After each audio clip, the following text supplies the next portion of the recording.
دا ملګری تپوس کوي چې نن سبا تقریبا عام رواج دا دی چې معمولی عذر والا سړی هغه په کرسای کې موس کوي، حالانکه د روټین په ژوند کې هغه خپل کارونه کوي، سوداګانې راړي، سیکل چلی او بازی پکې منګه لیدلی دي چې هغه د پټي والا کار کوي او جمعات کې په کرسای کې موس کوي. د دې شرعي حیثیت څنګه دی؟ نو جواب دا دی چې دا حقیقت ته چې نن سبا دین دا د انسان خپل طبیعت تابع کړی دی چې بس داغه سره طبیعت غواړي ناغه شانتی کوي،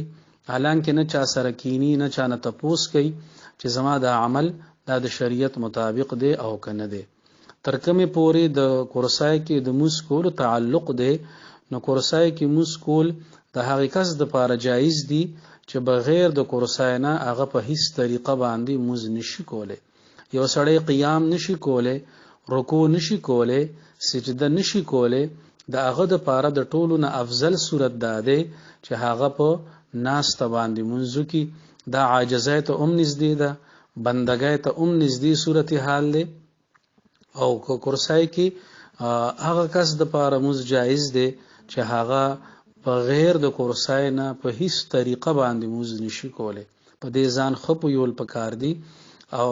بیا هم افضل دادی چې هغه په ناسته باندې پزمکه باندې منځو کی او چې کوم حضرات په کرسای کې موس کوي هغه له پکار دی چې هغه خپل صورت حال یو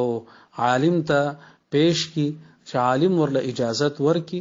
نو بیا به د عالم ذمہ داری جوړ شي او بیا باغی د پاره موس کول جایز وي. ورنه عام طور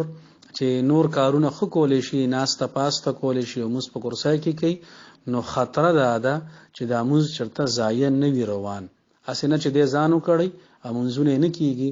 دا ډېر افسوسناک صورت حال وي.